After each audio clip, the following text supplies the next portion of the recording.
Assalamualaikum warahmatullahi wabarakatuh. Innal hamdalillah nahmaduhu wa nasta'inuhu wa nastaghfiruh wa na'udzu billahi min sururi anfusina wa min sayyiati a'malina. Man yahdihillahu fala mudhillalah wa man yudlil fala hadiyalah. Asyhadu an la ilaha illallah wahdahu la syarikalah wa asyhadu anna Muhammadan abduhu wa rasuluhu la nabiyya wa la rasula ba'dah. Bapak Ibu yang kami muliakan, segala puji hanya milik Allah. Salawat dan salam kita haturkan dan semoga tetap tercurah kepada Rasul junjungan manusia termulia yang paling berhak untuk kita ikuti petunjuk dan sunnah-sunnahnya, yaitu beliau Nabi Muhammad sallallahu alaihi wasallam. Semoga salawat dan salam juga terlimpah kepada keluarga beliau, para sahabat dan siapapun di antara umatnya yang senantiasa mengikuti petunjuk dan sunnah-sunnahnya sampai hari kiamat kelak. Bapak Ibu yang kami muliakan, kita lanjutkan bahasan kita dalam tafsir surat An-Naba, yang pada pertemuan yang lalu kita telah sampai pada ayat yang ke-17 ayat yang ke-16. Sekarang kita masuk pada ayat yang ke-17. Persilakan Bapak Ibu yang bawa mushaf Quran, silakan bisa dibuka. Kita akan baca terlebih dahulu.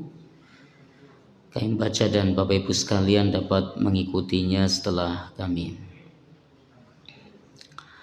A'udzu billahi minasy syaithanir rajim.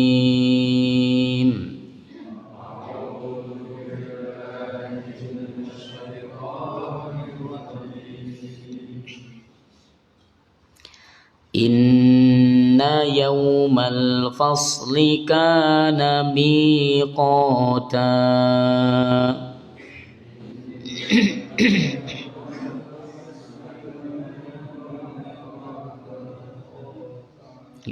Kami ulang. Inna yawmal fasli kana miqata.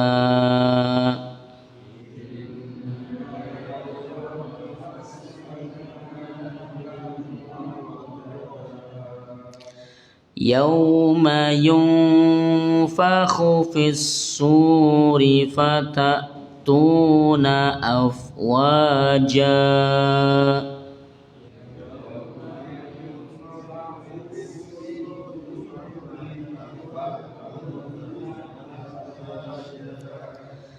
Wa futihatis samaa'u fakanat abwaba.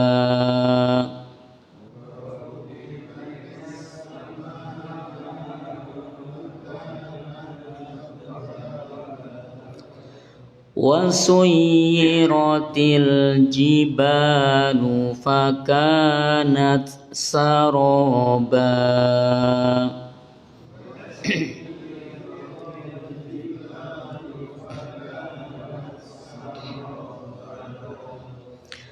Inna jahannama kanat mirsada.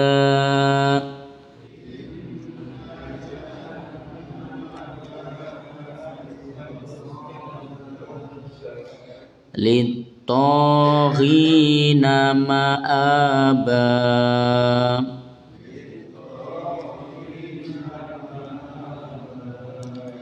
Labithina fiha ahqaba.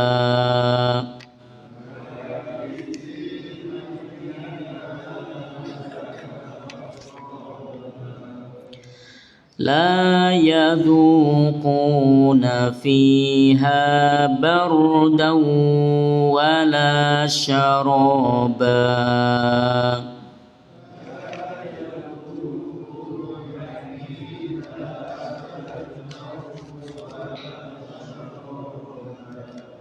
إلا حميما وغساقا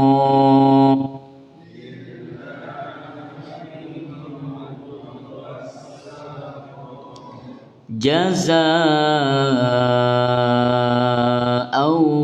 وفاقا.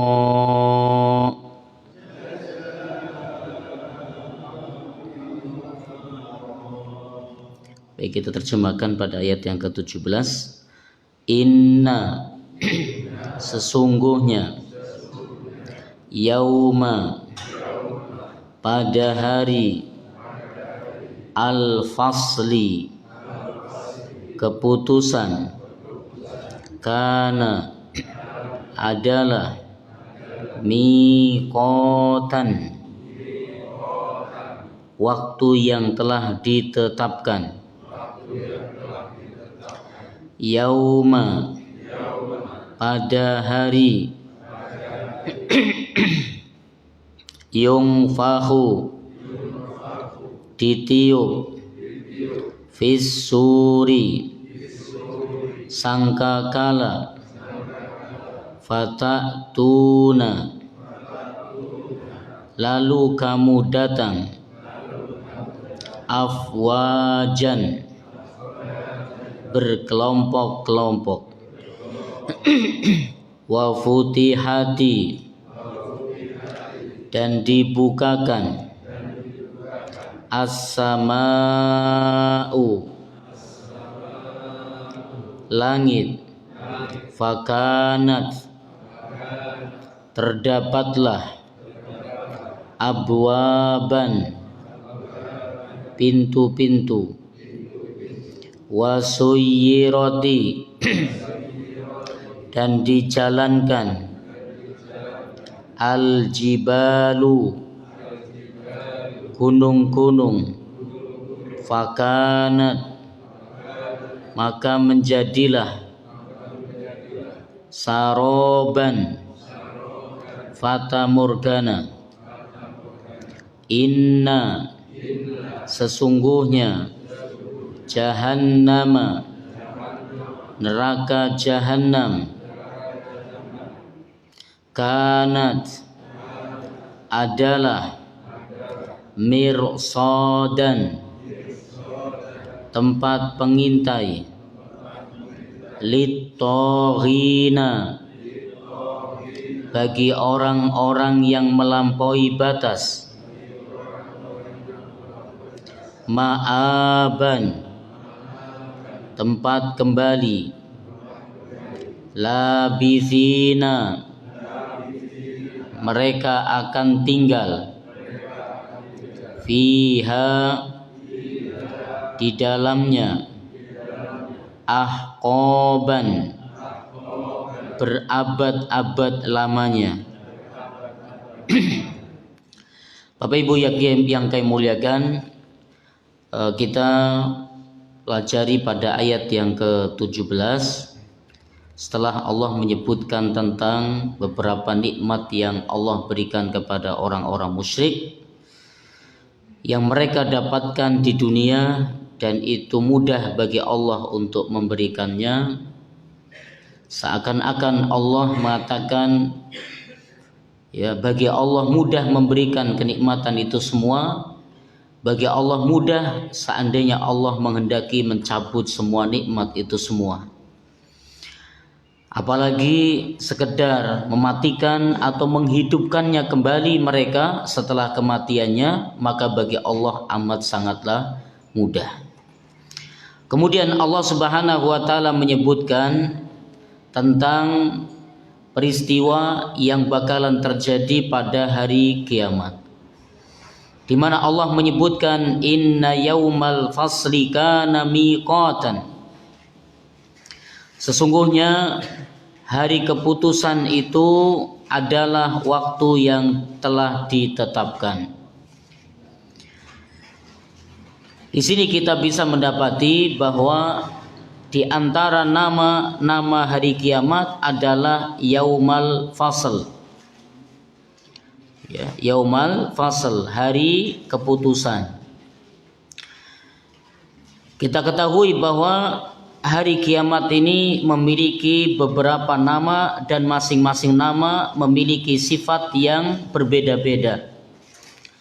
Kita tahu hari kiamat disebut juga Yaumul Qiyamah, hari kiamat, yang berasal katanya dari berasal kata dari qiyam, berdiri, yang berarti manusia pada hari itu mereka akan berdiri sangat lama dalam rangka menunggu hari diputuskannya.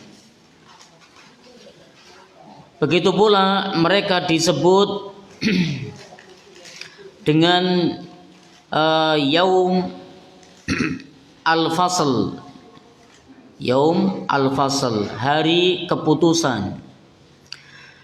Karena mereka akan diputuskan oleh Allah Subhanahu wa taala, manusia akan diputuskan oleh Allah Subhanahu wa taala, dibedakan menjadi dua bagian. Ya, tidak lebih dari itu.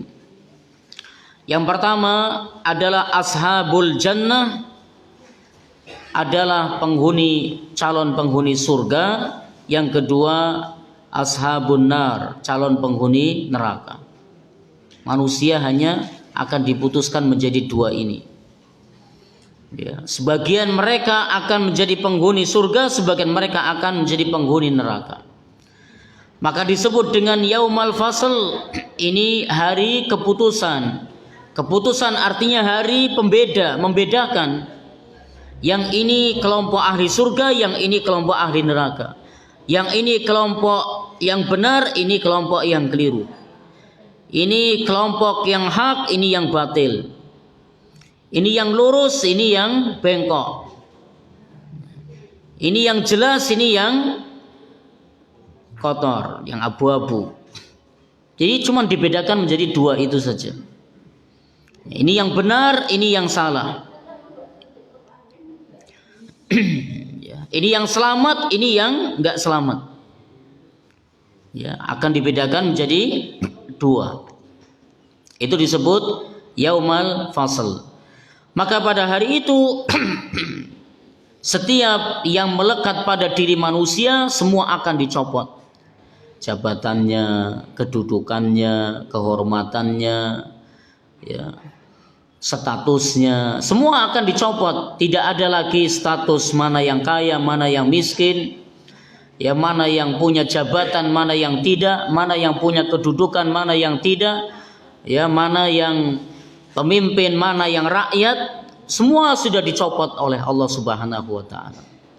Maka tidak ada lagi yang membedakan status sosial, tidak ada lagi yang membedakan kehormatan, kedudukan, jabatan, dan yang lainnya yang melekat pada diri masing-masing manusia di dunia. Semuanya sudah dicopot. Maka yang ada status manusia adalah sama. Status manusia adalah sama sudah. Yang dulunya pimpinan, ya, maka saat itu semua sama.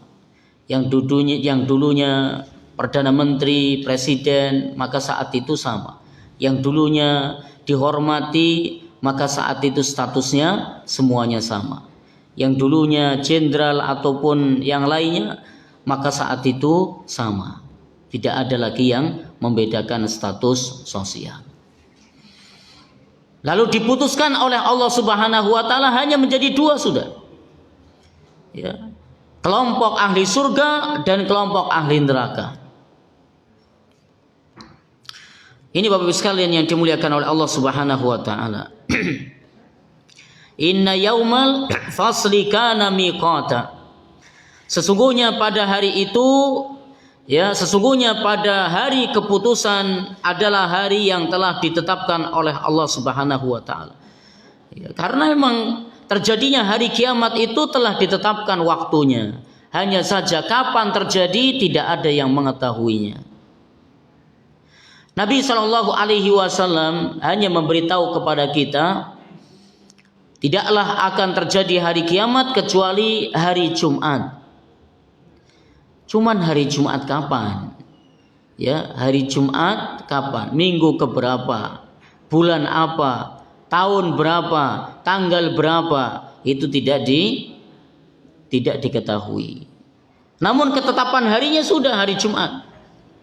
Sebagaimana Nabi Shallallahu Alaihi Wasallam ketika menyebutkan keutamaan hari Jumat, maka di mana hari itu Allah ciptakan ya kakek moyang manusia Adam alaihi salam.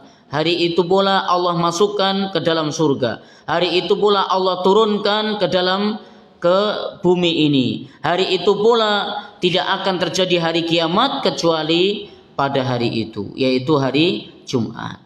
Oleh karenanya hari Jumat ini hari yang istimewa, disebutkan Sayyidul Ayyam, penghulunya atau pemimpinnya hari dalam satu pekan, hari Jumat.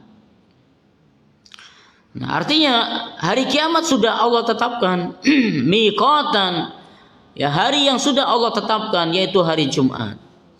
Namun waktunya tidak diketahui kapan.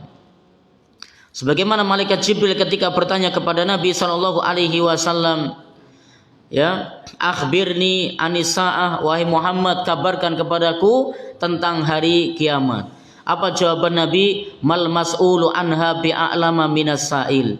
Tidaklah seorang yang ditanya lebih tahu daripada yang bertanya. Maksudnya apa? Sama-sama nggak tahu. Yang ditanya tidak tahu, yang bertanya juga tidak tahu.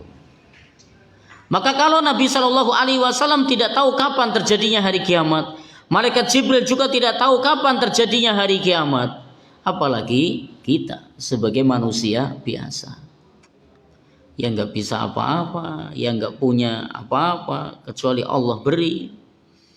Ya, jadi anehnya kalau ada orang yang mengira-ira atau kemudian katanya menerawang, ya, apalagi bisa menentukan nanti tanggal sekian, bulan sekian, tahun sekian akan terjadi hari kiamat. Ya, semuanya adalah kedustaan. Ini Bapak sekalian yang kemuliakan. Inna yaumal fasli kana miqata. Sesungguhnya hari keputusan itu adalah waktu yang telah ditetapkan. Akan dibedakan mana dulu orang yang zalim dan mana yang terzalimi. Mana orang yang baik, mana orang yang tidak baik. Mana yang mukmin, mana yang kufur kepada Allah. Itu akan diketahui. Yauma yunfakhu fis-suri fatatuna afwaja. Kemudian Allah menyebutkan pada hari itu yunfakhu, ditiup, fis-suri sangkakala, fatatuna afwajan, maka kalian manusia akan datang dengan berkelompok-kelompok. Pada hari kiamat nanti akan ditiup 2 kali tiupan. Sebagian mengatakan 3 kali tiupan, ya. Sebagian pendapat mengatakan 3 kali tiupan. Namun wallahu a'lam, riwayat yang paling banyak, ya, mungkin ini yang lebih rajih, lebih kuat adalah 2 kali tiupan, yaitu ditiupnya sangkakala pada hari dibangkitkan. Yang meniup adalah malaikat Israfil, ya, yang niup adalah malaikat Israfil. Akan meniup dengan tiupan yang sangat kencang, yang sangat keras, sehingga memekikkan telinga. Maka begitu ditiupnya sangkakala yang pertama, seluruh makhluk di bumi, seluruh makhluk di langit, semuanya mati. Illa man syaa Allah, kecuali siapa yang Allah kehendaki. Maka Allah Subhanahu wa taala sebutkan di dalam surat Az-Zumar, wa nufikha fis-suri fasa'iqa man fis samawati wa man fil ardi illa man syaa Allah. Kata Allah Subhanahu wa taala, dan wa nufikha fis-suri, ditiupnya sangkakala, fasa'iqa man fis samawati wa man fil ard, maka matilah seluruhnya, ya, maka matilah seluruhnya, siapa saja yang berada di bumi dan siapa saja yang berada di langit. illa man Allah, kecuali siapa yang Allah kehendaki. Maka penduduk bumi manusia seluruhnya akan mati, penduduk langit, para malaikat seluruhnya akan mati, kecuali yang Allah kehendaki. Kemudian Allah Subhanahu wa taala menyebutkan firman-Nya dalam kelanjutan ayat ini, tsumma nufikha fihi ukhra, kemudian ditiup sangkakala yang berikutnya, fa idzahum qiyamun yanzurun, maka mereka tiba-tiba manusia seluruhnya bangkit. Nah, ini dalil yang menunjukkan bahwa tiupan sangkakala ini 2 kali.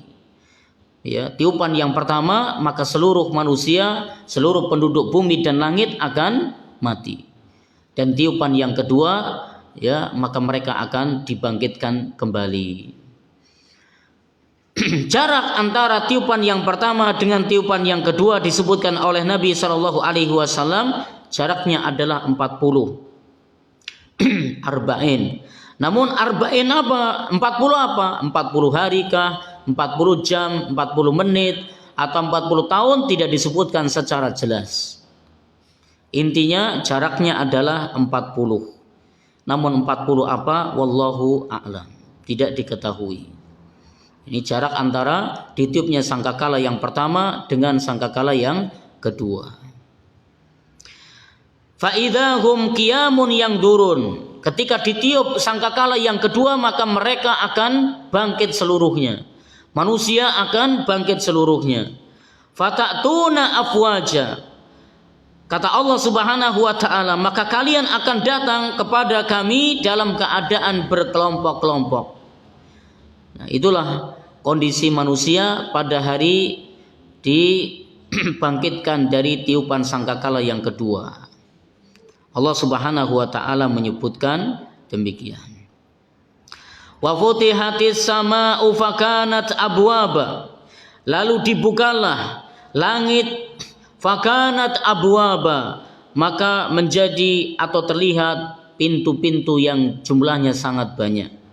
Sekarang kita melihat ke atas, maka langit semuanya tertutup, artinya semuanya tidak ada yang terbuka, dari ujung sampai ujung lagi, ujung selatan ke ujung utara, ujung timur ke ujung barat, tidak diketahui mana ujung mana pangkalnya, namun seluruhnya tertutup rapat. Maka kelak pada hari kiamat, kata Allah Subhanahu wa taala, wa futihatis sama'u fakanat abwaba. Langit-langit itu akan terbuka pintu-pintunya. Jadi akan nampak, ya, pintu-pintu terbuka di langit.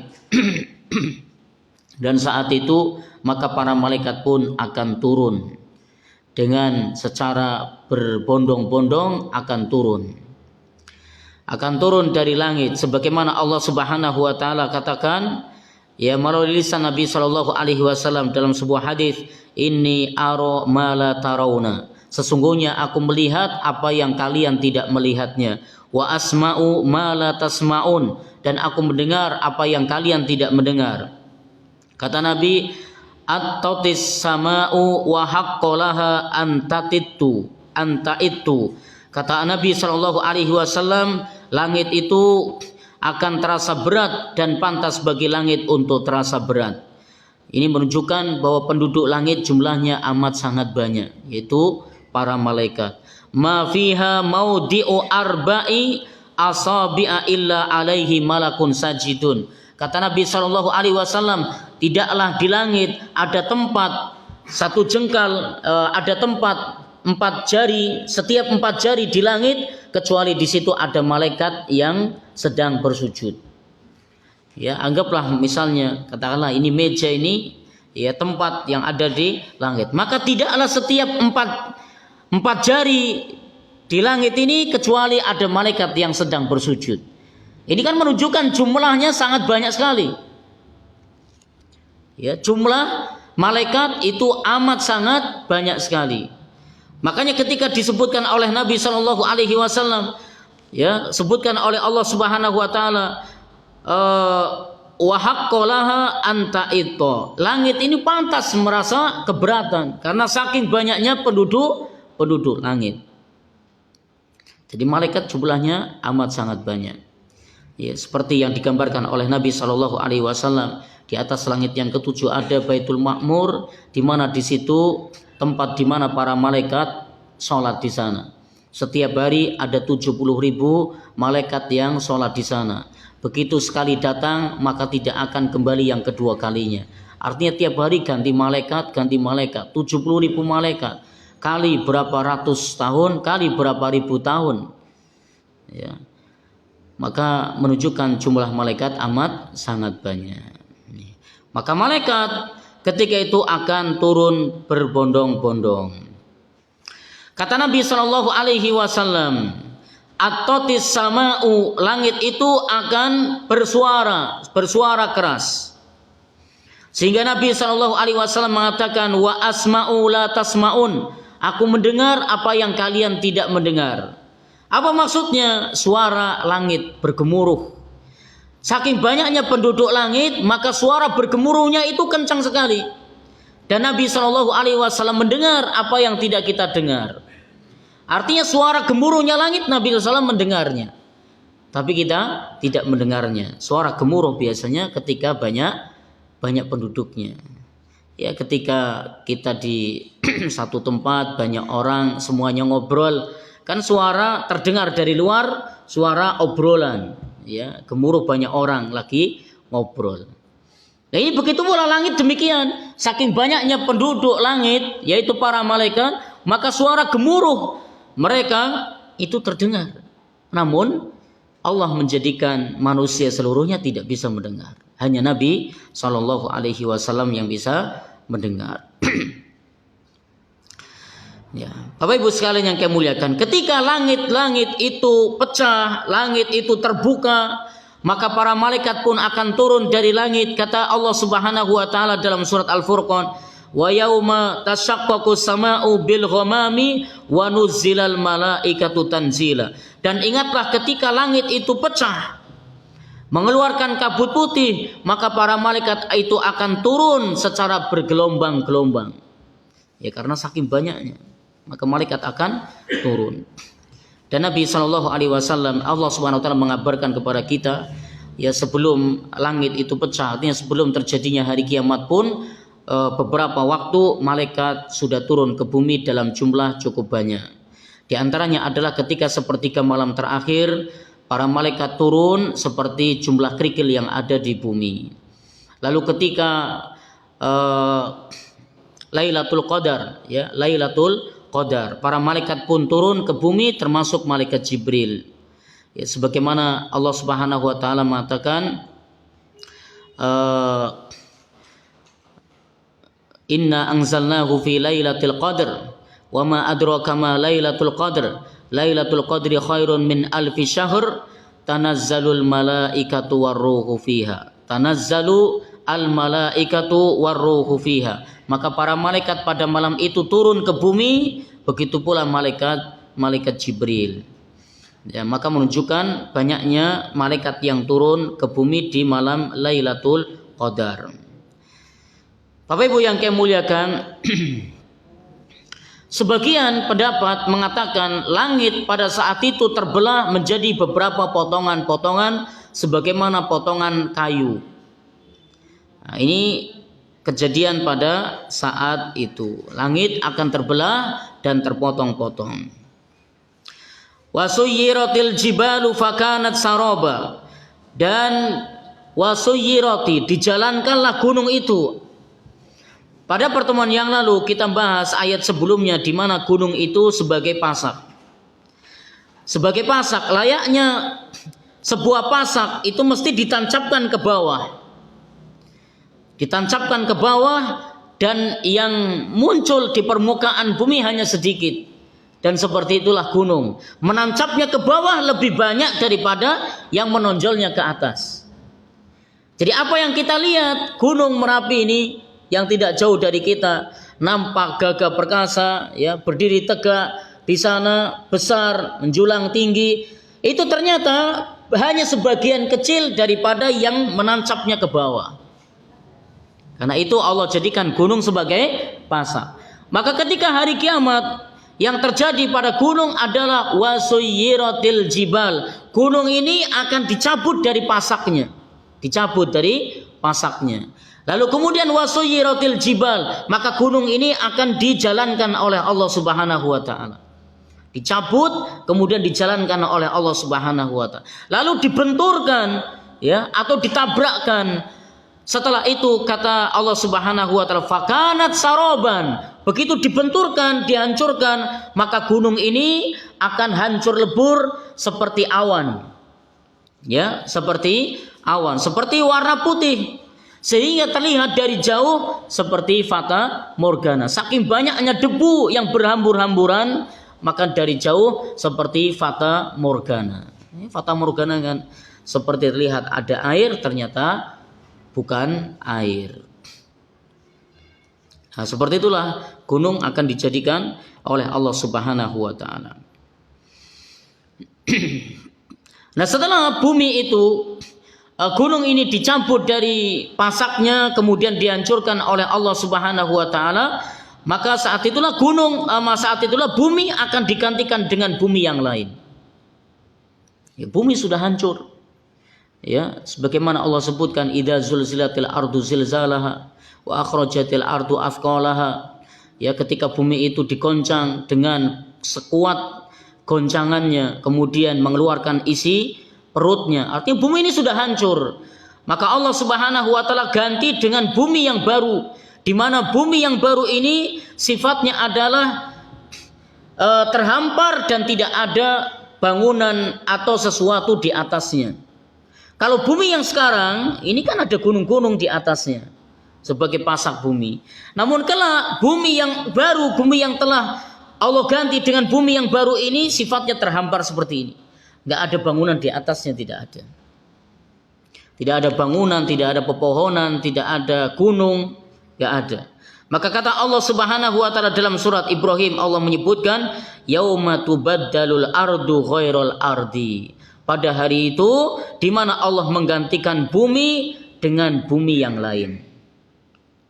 Itulah yang kemudian ketika manusia dibangkitkan maka akan digiring menuju satu tempat yang namanya padang mahsyar. Padang mahsyar itu sejauh mata memandang, karena nggak ada pepohonan, tidak ada. Ya, tidak ada tempat berteduh, tidak ada gunung-gunung, tidak ada bukit-bukit, nggak ada. Ya, bangunan-bangunan tidak ada. Maka luasnya padang mahsyar ini seluas sejauh mata memandang. Ya. Sejauh mata memandang, ya itulah bumi yang terhampar luas. Itulah bumi yang baru.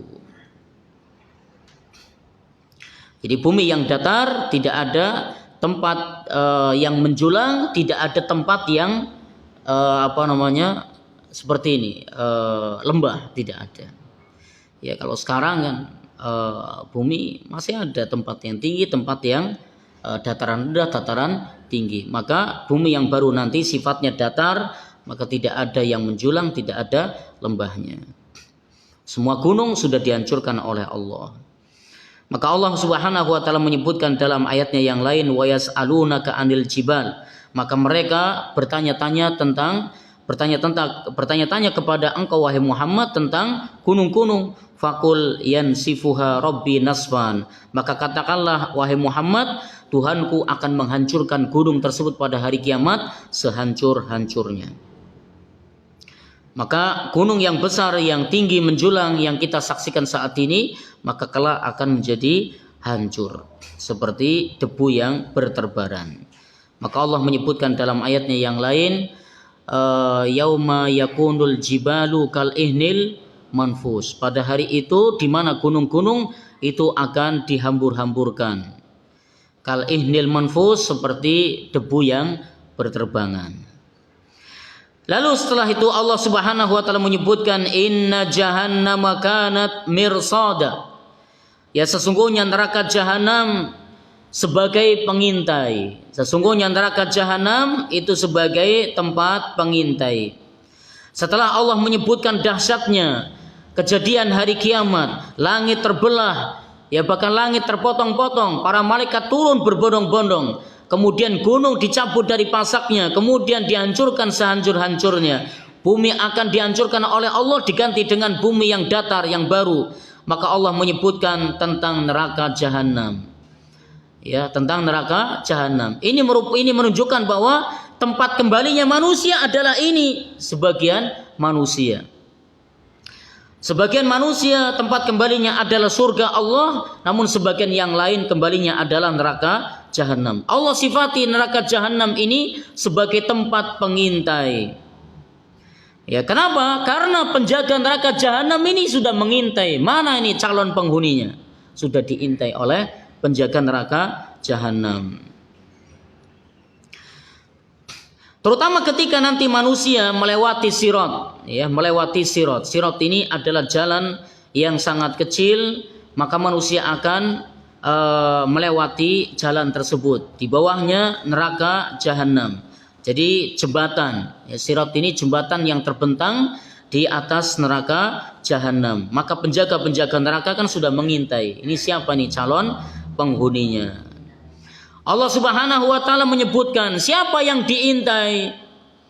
Yang diintai oleh para penjaga neraka jahanam, Allah menyebutkan litaghina ma'aban, yaitu orang-orang yang melampaui batas. Orang-orang yang melampaui batas. Ma'aban, neraka jahanam itu sebagai tempat kembali mereka. Bapak Ibu yang kami muliakan, litaghina ini berasal kata dari toho. Artinya orang ini melampaui batas dari statusnya, melampaui batas dari kedudukannya. Manusia memiliki kedudukan tidak lebih kecuali seorang hamba. Seorang hamba dan memiliki tugas dari Allah Subhanahu wa taala ketika manusia itu dicipta untuk apa? Ya untuk beribadah. Maka Allah Subhanahu wa taala menyebutkan wa ma khalaqtul jinna wal insa illa liya'budun. Tidaklah aku ciptakan golongan jin dan golongan manusia kecuali statusnya satu, sebagai hamba. Untuk apa? Untuk beribadah. Maka orang itu disebut toho, orang itu disebut melampaui batas manakala melebihi batas dia sebagai hamba, melebihi batas dia sebagai hamba dan keluar dari tujuannya untuk beribadah. Maka itu disebut orang yang melampaui batas. Maka sudah Allah ciptakan kita ini sebagai hamba Allah. Maka sudah jangan memposisikan diri ya seakan-akan bahkan menyamai Allah, seakan-akan memiliki kekuatan sebagaimana kekuatan yang Allah miliki. Naudzubillah. Maka di antara manusia ada yang membanggakan diri, jatuh pada ujub. Ya, membanggakan diri, jatuh pada ujub, seakan-akan kepintaran dia semata-mata karena ilmu yang dia punya, harta yang dia miliki ini dia dapatkan karena kepandaiannya, karena kecerdasannya, karena kepintarannya, karena keahliannya, sehingga orang ini jatuh pada ujub, membanggakan diri. Padahal siapa yang memberikan harta itu semuanya?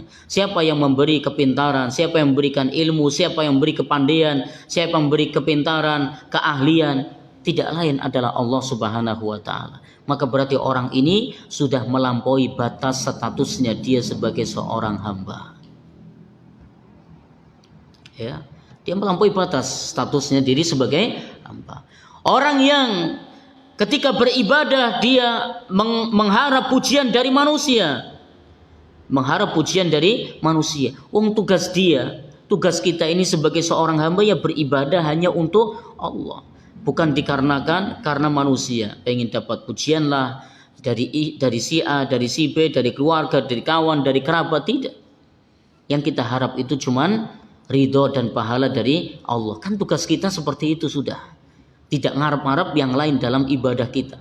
Maka ketika seseorang itu berbuat ria, dia baca Quran pengen didengar, supaya dapat pujian, supaya dikatakan seorang qori, seorang ahli bacaan Al-Quran, ya, atau ketika dia bersedekah, ketika dia beramal pengen dapat pujian, oh dia ini memang orang kaya, ya, maka berarti dia telah melampaui batas statusnya dia dan tujuannya Allah ciptakan dia untuk beribadah kepada Allah semata, melampaui batas. Ya. Ini Bapak sekalian yang kami muliakan. Begitu pula mereka orang-orang yang menyombongkan diri. menganggap orang lain ya rendah, menganggap orang lain di bawah dia, menganggap orang lain tidak memiliki apa-apa sedangkan dia seorang yang punya. Ini juga melampaui batas dari apa? Dari status dan kedudukannya manusia, tidak lebih dari seorang hamba yang tugasnya adalah beribadah kepada Allah. Maka ini disebut seorang yang togho, melampaui batas. Maka orang-orang yang melampaui batas seperti ini diintai oleh penjaga-penjaga neraka.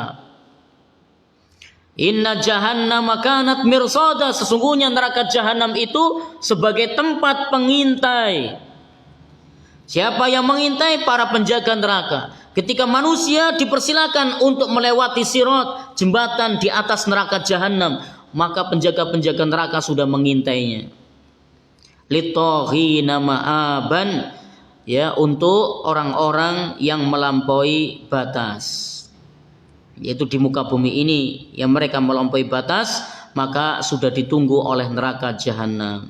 Allah menyebutkan labithina fiha ahqaba, mereka akan tinggal dalam waktu yang lama di neraka jahanam. Labithina, mereka akan tinggal fiha, di dalam neraka jahanam, ahqaban, selama-lamanya. Maka di sini disebutkan ahqaban artinya berabad-abad lamanya. Ya, berapa abad lamanya? Wallahu a'lam. Karena disebutkan dalam hadis, dalam ayatnya yang lain, Allah Subhanahu wa taala menyebutkan innalladzina kafaru min ahlil kitabi wal musyrikin fi nari jahannam khalidina fiha. Mereka berada di neraka jahanam khalidina fiha, selama-lamanya. Ditambah dalam ayatnya yang lain abadan, selama-lamanya.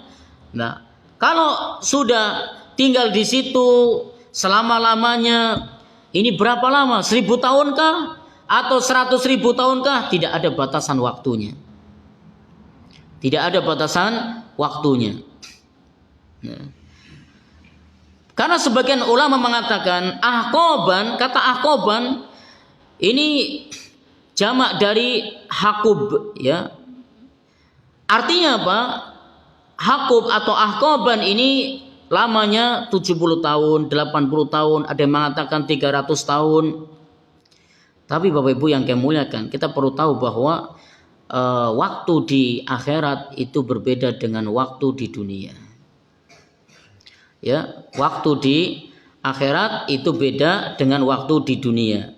Sebagian ulama mengatakan satu harinya di akhirat sama dengan 1000 tahunnya di dunia. Satu harinya di akhirat lamanya sama dengan 1000 tahunnya di dunia. Sekarang hijriahnya kita tahun berapa? 1444. Ya, di akhirat itu baru satu hari. Ya, kurang lebih gambarannya seperti itu. Karena satu harinya di akhirat itu lamanya sama dengan 1000 tahun di dunia. Nah, kalau misalnya ahqaban artinya adalah 300 tahun. Ahqaban, ya, kita ambil sebagian pendapat yang mengatakan artinya adalah ya 300 tahun.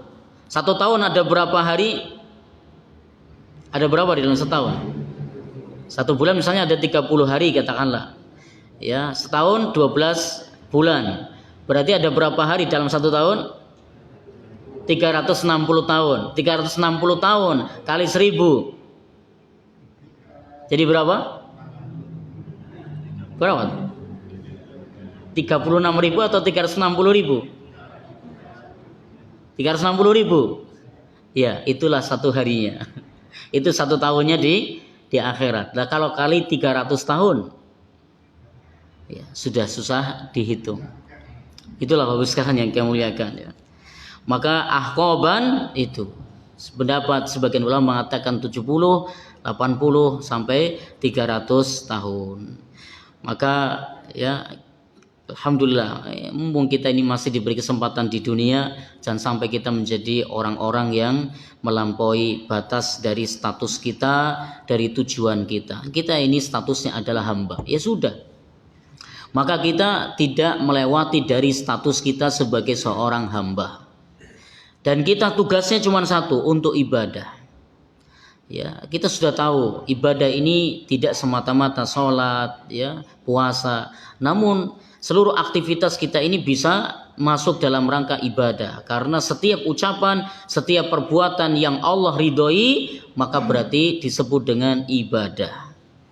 Ya, maka sudah, tugas kita itu cuma untuk ibadah. Kerja untuk ibadah, bantu untuk ibadah. Ya, kita olahraga untuk ibadah, makan minum untuk ibadah, tidurnya untuk ibadah. Maka dalam 24 jam jadikan aktivitas kita dalam rangka untuk ibadah. Tugas kita kan itu. Ya, kita tidak keluar dari status kita seorang hamba, kemudian kita tidak lebih daripada tugas kita beribadah kepada Allah, maka kita tidak menjadi orang-orang yang melampaui batas. Namun sayangnya Allah sudah menyebutkan dalam Al-Quran, innal insana lafi khusrin, sesungguhnya kondisi manusia seluruhnya itu merugi, illal ladzina amanu wa amilus solihat wa tawasau bil haqqi wa tawasau bis sabr, kecuali mereka orang-orang yang beriman, beramal soleh, saling menasihatkan dalam kebenaran dan saling memberi nasihat dalam kesabaran. Ya, ini menunjukkan kata illa, pengecualian, dan pengecualian itu jumlahnya mesti sedikit. Mudah-mudahan kita semua termasuk dari yang sedikit itu. Wallahu a'lam bishawab. Ya, monggo kita akhiri dengan baca doa kafaratul majlis. Subhanakallahumma wa bihamdika asyhadu an la ilaha illa anta astaghfiruka wa atubu ilaik. Ya, jika belum masuk waktu salat syuruk, silakan bisa melanjutkan zikir. Assalamualaikum warahmatullahi wabarakatuh.